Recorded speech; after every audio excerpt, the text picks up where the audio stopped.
Assalamualaikum warahmatullahi wabarakatuh. Bismillahirrahmanirrahim. Innal hamdalillah nahmaduhu wa nasta'inuhu wa nastaghfiruh wa na'udzu billahi min shururi anfusina wa min sayyiati a'malina. May yahdihillahu fala mudilla lahu wa may yudlilhu fala hadiya lahu. وأشهد أن لا إله إلا الله وحده لا شريك له وأشهد أن محمدا عبده ورسوله لا نبي بعده. اللهم صل وسلم وبارك على هذا النبي الكريم وعلى آله وصحبه أجمعين. أما بعد، para hadirin jamaah Masjid Al-Hidayah Gandaria City yang dimuliakan Allah Subhanahu wa taala. Alhamdulillah wa syukurillah, di kesempatan siang ini kita masih diberikan nikmat yang besar dari Allah Subhanahu wa taala, terutama sekali nikmatul iman wal Islam. Nikmat yang terbesar yang merupakan modal dasar bagi kita untuk menghadap Allah Subhanahu wa taala tatkala kita tutup usia. Hadirin sekalian, kita masih ingin melanjutkan tentang sifat-sifat orang yang muttaqin, orang yang bertakwa. Kalau kemarin definisinya telah kita uraikan, baik itu dari para ulama, dari para sahabat, dan juga bagaimana definisi pengertian orang-orang yang bertakwa itu menurut Al-Quran Karim. Telah kita terangkan juga dari surah Al-Baqarah ayat 1 sampai 5. Kali ini kita akan membaca definisi tentang orang-orang yang bertakwa menurut Al-Quran pada surah, masih dalam surah Al-Baqarah, tapi pada ayat yang ke-177.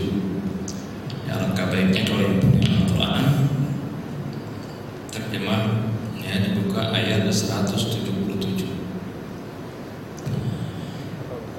Untuk lebih jelasnya, marilah kita baca ayat tersebut. Yang terlebih dahulu kita baca surat Al-Fatihah. A'udzu billahi minasy syaithanir rajim. Bismillahirrahmanirrahim. Alhamdulillahi rabbil alamin. Ar-Rahmanir Rahim. Maliki yaumiddin. Iyyaka na'budu wa iyyaka nasta'in. Ihdinas siratal mustaqim. Siratal ladzina an'amta 'alaihim ghairil maghdubi 'alaihim waladdallin. Amin. Laysal birra an tuwallu wujuhakum qibala al-masyriqi wal maghribi walakinnal birra man amana billahi wal yawmil akhir.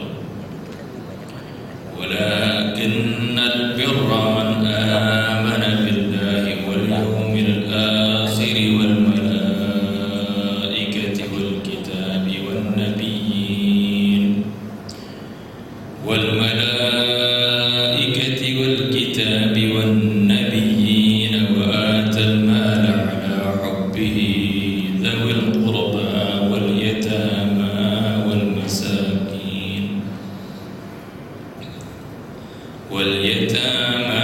والمساكين وابن السبيل والسائلين وفي الرقاب وأقام الصلاة وآتى الزكاة والموفون بعهدهم إذا عاهدوا والصابرين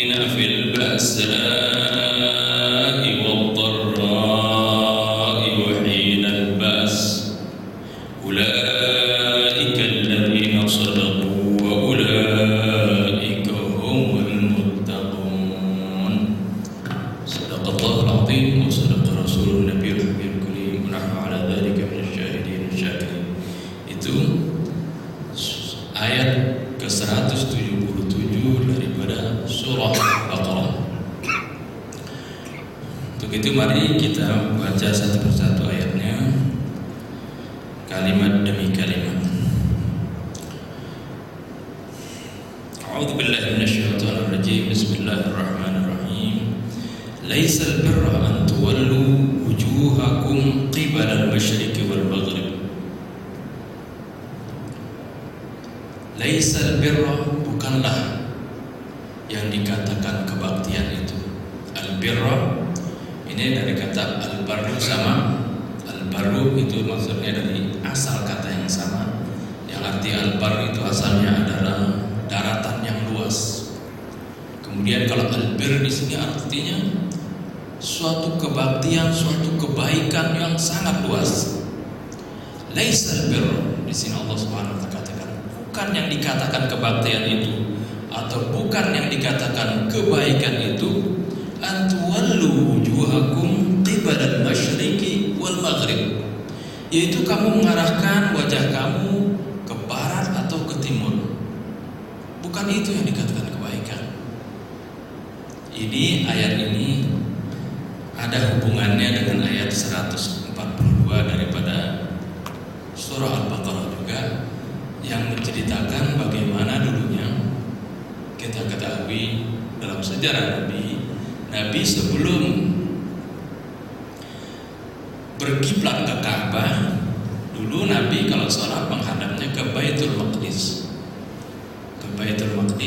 di Palestina, yang sekarang masih menjadi persengketaan, belum dapat dikuasai lagi oleh kaum muslimin, masih di bawah genggaman Zionis Israel.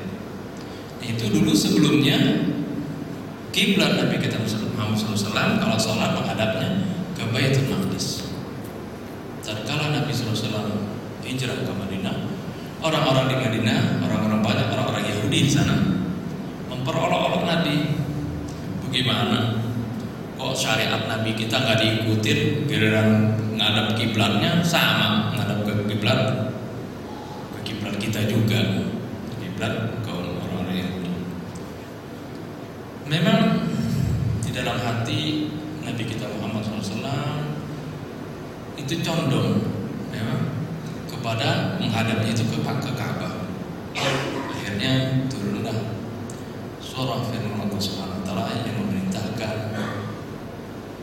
Nabi kita Muhammad SAW tatkala di Madinah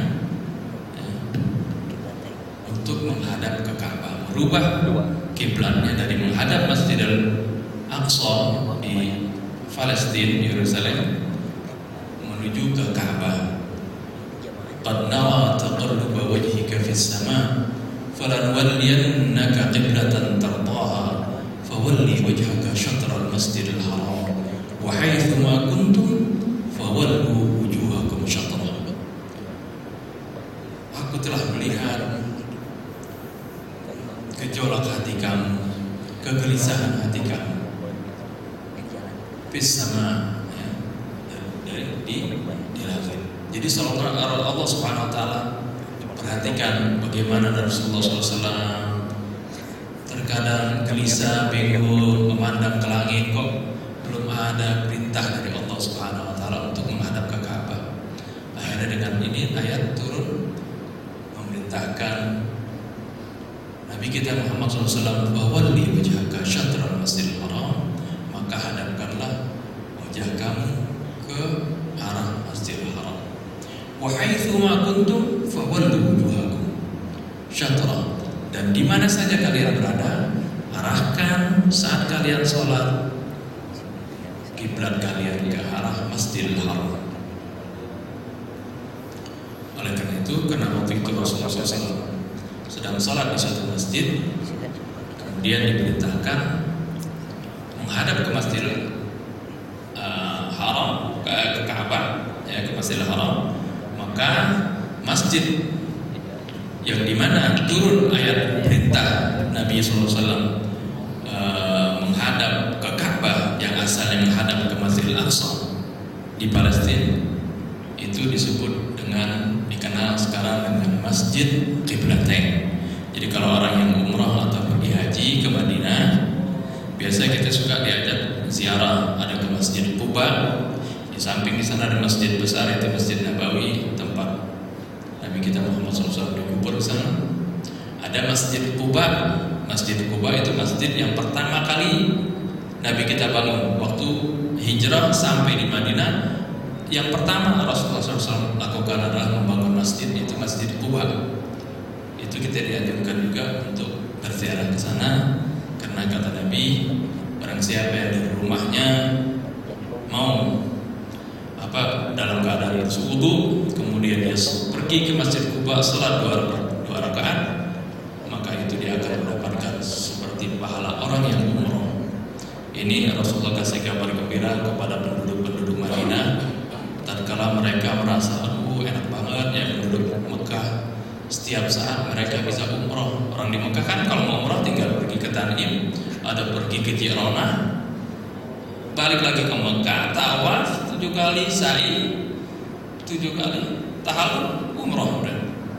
Jadi setiap saat kalau orang di Mekah, kalau kita lagi haji di Mekah itu kan biasanya nunggu sebelum waktu haji, itu sering bolak-balik itu untuk melaksanakan umroh. Nah kalau orang di Madinah kan jauh, dari Madinah ke Mekah 700 km atau 800 km, jauh. Jadi kata Nabi, kalau bagi orang di Madinah, barang siapa yang dari rumahnya dia berwudu, kemudian dia pergi ke Masjid Quba dan dia sholat 2 rakaat, maka baginya mendapatkan pahala umrah. Itu masjid yang juga terkenal di berita. Dan ada masjid satu lagi yang namanya Masjid Qiblatain. Masjid Qiblatain itu masjid 2 kiblat. Di sana ada 2 kiblat. Jadi kalau sini kita menghadap salat, ada kiblat, terus di belakangnya itu arah ke Masjidil Aqsa yang dulunya adalah sebelum Nabi memerintahkan menghadap Ka'bah, dulunya menghadap ke Masjidil Aqsa. Setelah Allah perintahkan nabinya untuk menghadap Ka'bah, nah orang Yahudi kembali lagi mengejek Nabi lagi. Oh, sekarang dia rubah-rubah lagi itu kiblatnya. Dulu Masjid Aqsa, sekarang ke Ka'bah. Ya, seolah-olah tidak ada pendirian Muhammad ini. Dicemooh. Awalnya dicemooh ketika Masjid Aqsa, juga ketika menghadap Ka'bah tetap dicemooh. Ya. Lalu Allah Subhanahu wa taala tegaskan di sini. Laisal birra an tuwallu wujuhakum qibala al-masyriqi wal maghrib. Bukanlah yang dikatakan kebaikan itu kamu hanya menghadapkan wajah kamu ke barat atau ke timur. Ya. Bukan itu yang dikatakan kebaikan. Walakinnal birra, akan tetapi kebaikan itu apa itu? Man amana billah wal yawmil akhir, yaitu barang siapa orang yang beriman kepada Allah dan hari kemudian. Ini adalah merupakan landasan ketauhidan kita, yaitu pertama beriman kepada Allah Subhanahu wa taala. Tidak ada Tuhan selain-Nya, yang tidak ada sekutu baginya, tidak melahirkan dan tidak dilahirkan. Dialah yang pertama dan dialah yang terakhir. Ya. La awwala la ibtida'a li awwaliyatihi, tidak ada permulaan bagi awalnya, wala intihaa li akhiratihi, dan tidak ada akhir penghabisan bagi akhirnya. Allah yang Maha Esa. Ini yakin bahwasanya beriman kepada Allah Subhanahu wa taala, wal yaumil akhir, dan beriman juga dengan hari akhirat. Bahwasanya nanti setelah kehancuran dunia ini ada hari yang abadi nanti, yaitu yaumul akhir, hari di mana di sana akan ditegakkan keadilan yang seadil-adilnya. Di sana akan dihisab setiap perbuatan manusia, akan diperhitungkan amal baiknya dan juga amal buruknya. Faman ya'mal mithqala dzarratin khairan yarah, wa man ya'mal mithqala dzarratin syarran yarah. Siapa saja yang berbuat kebaikan walaupun sebesar atom, sebesar zarrah, dia akan melihat nanti balasannya. Demikian pula barang siapa melakukan kejahatan walaupun sebesar atom, dia akan melihatnya. Maksudnya melihat Wal malaikati, juga beriman dengan adanya malaikat. Ini adalah termasuk bagian daripada rukun iman. Kita percaya bahwasanya Allah Subhanahu wa taala menciptakan para malaikat, di mana mereka itu adalah malaikat diciptakan dari nur, dari cahaya, dan juga makhluk yang lain daripada kita, yang mana mereka itu tidak pernah disebutkan oleh Allah Subhanahu wa taala la ya'sunallaha ma amarahum wa yaf'aluna ma yu'marun. Mereka senantiasa melaksanakan apa yang diperintahkan oleh Allah, tidak pernah membantah dan menjauhkan apa yang dilarang oleh Allah Subhanahu wa taala. Karena memang malaikat itu tidak diberikan nafsu seperti manusia, yang mereka diperintahkan untuk sujud terus, yang ruku terus, tidak pernah membantah. Ini kita pun salah satu rukun daripada rukun iman, itu kita harus percaya dengan adanya malaikat. Di antara malaikat dan banyak sekali malaikat yang wajib kita ketahui, hanya yang 10 yang disebutkan oleh Allah Subhanahu wa taala di dalam Al-Qur'an, nama-nama mereka. Wal kitab, dan juga percaya dengan kitab-kitab yang suci yang diturunkan oleh Allah Subhanahu wa taala. Baik kepada nabi-nabi terdahulu, terutama kepada kitab suci yang ada di hadapan kita saat ini, yaitu Al-Qur'anul Karim.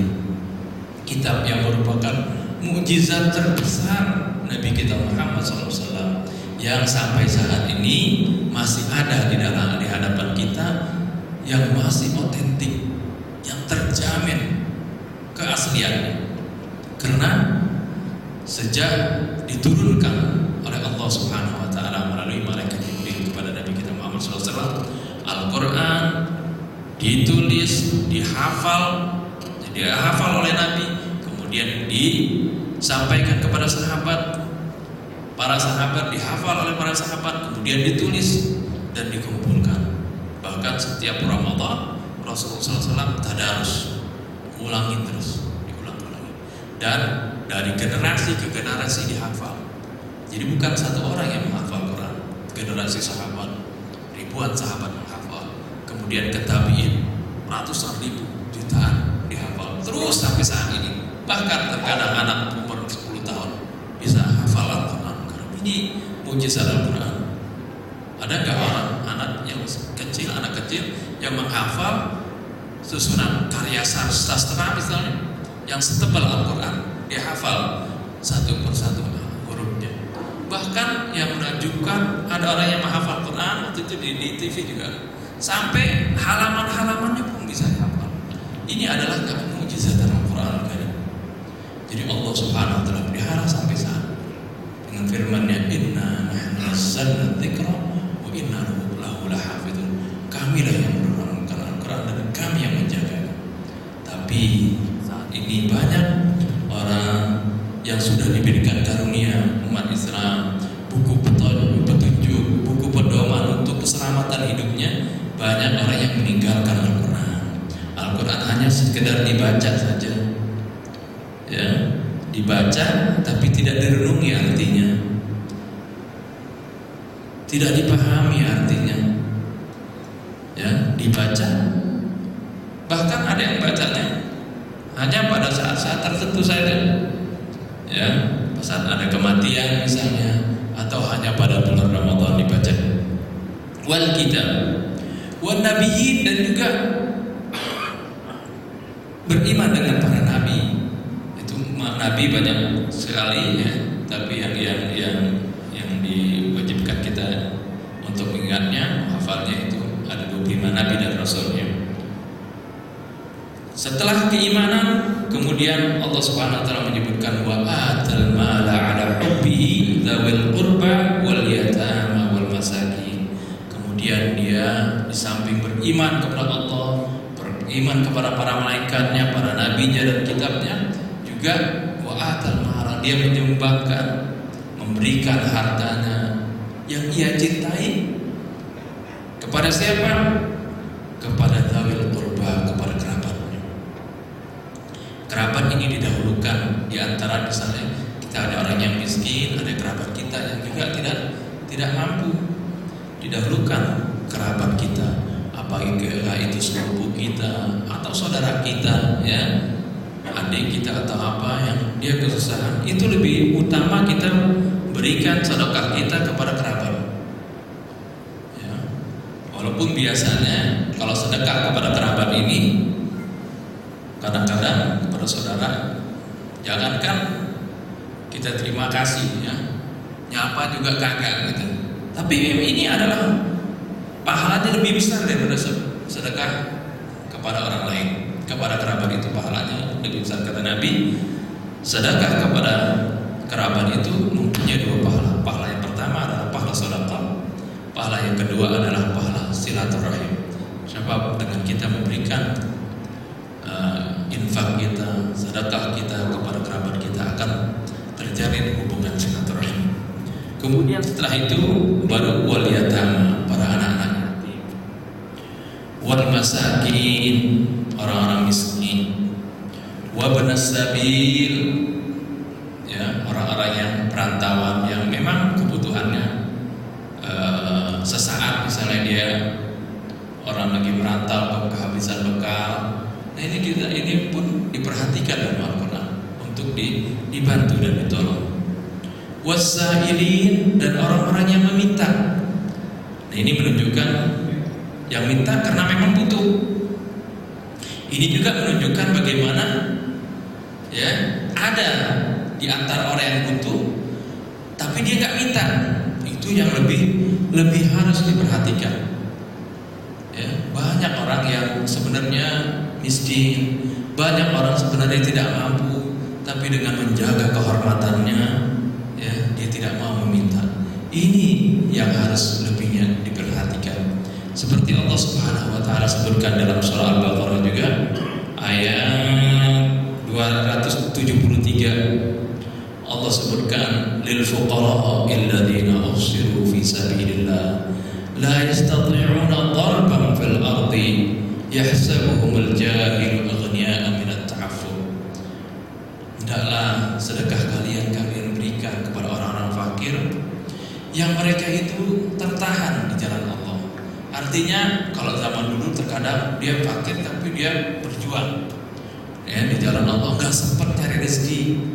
Atau zaman sekarang misalnya orang-orang yang tapi orang kebutuhannya banyak tapi dia mau bekerja nggak bisa, dia hanya mengajar ngaji misalnya, atau dia ngurus masjid, dia untuk usaha yang lain tidak bisa. Nah ini kalau kebutuhannya dia itu masih belum cukup, ini lebih harus diperhatikan dari yang lain, sebab mereka menjaga diri tidak mau meminta.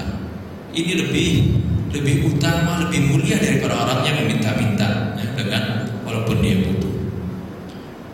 Yahsabuhumul jahilu aghniya'a minat ta'affuf. Orang yang nggak tahu menyangka orang yang seperti ini yang menjaga dirinya, menjaga kehormatannya, nggak mau minta kesana kemari. Orang-orang yang tidak tahu menyangka dia itu orang kaya. Oh, ini orang ini nggak butuh kali. Ya kenapa? Karena memang dia tidak minta-minta. Itu yang perlu diperhatikan. Ta'rifuhum bisimahum, tapi kamu bisa tahu mereka dengan ciri-ciri mereka. Ya orang bisa tahu lah mana orang yang butuh atau tidak. La yas'alun nasa ilhafa, mereka tidak meminta kepada orang-orang dengan memaksa. Wa ma tunfiqu min khairin fa innallaha alim bihi alim. Apa saja yang kalian nafkahkan dari kebaikan, Allah Subhanahu wa taala Maha mengetahui. Jadi itu penjelasan orang wasailin tadi, orang yang meminta. Wafir niqab, kemudian juga infak. Itu diberikan kepada orang-orang yang kalau dulu dalam usaha memerdekakan dirinya dari perbudakan. Biasanya kalau orang mau merdeka, dia harus nebus dirinya dengan sejumlah uang. Nah, orang seperti ini perlu dibantu supaya dia bisa memerdekakan dirinya, karena memang Islam sangat, ya, datangnya Islam itu ingin menghapuskan perbudakan. Setelah itu wa aqamas shalah, dia juga mendirikan salat. Wa ataz zakah, dan dia menunaikan zakat. Kalau tadi yang disebutkan tadi adalah infak, yang sunnah. Oleh karena itu yang dia cintai, harta yang dia cintai. Kalau zakat adalah merupakan infak wajib, sesuatu yang wajib, ya, yang memang harus dikeluarkan, ya. Dan apabila tidak dikeluarkan, kalau di dalam pemerintahan Islam malah dipaksa harus dikeluarkan. Karena itu memang bukan hartanya, itu adalah harta orang-orang fakir yang ada di dalam harta tersebut, ya. Tapi ini adalah harta yang wajib, ini harus dikeluarkan, ya. Kalau yang tadi infak itu dengan kerelaan hatinya, harta yang ia cintai diberikan juga. Itu adalah di luar yang wajib.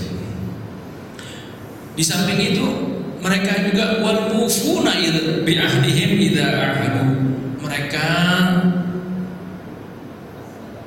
memenuhi janjinya kalau mereka berjanji, ya. Berhubungan dengan masyarakat, kalau berjanji nggak pernah bohong, nggak pernah ingkar janji, ditepati janjinya, ya. Ini ciri-ciri orang yang bertakwa. Was-sabirina fil ba'sa'i wad-dharra. Mereka sabar di dalam menghadapi kesulitan, wad-dharra, dan bahaya, ya. Sabar dalam kesulitan, ya. Dan sabar, ya, ketika sakit, ya. Bahasa itu diartikan saat dia kesusahan, kesulitan dalam hal ekonomi, wad-dharra, dia sabar kalau lagi menghadapi misalnya sakit dan sebagainya. Wahinal ba'si, dan pada saat misalnya di dalam peperangan atau di dalam menempuh suatu perjuangan. Nah, ciri-ciri tersebut Allah Subhanahu wa taala sebutkan, ulaikal ladzina sadaqu. Mereka itu adalah orang-orang yang benar di dalam keimanannya. Mereka itu adalah orang-orang yang benar-benar dalam melakukan kebaikan.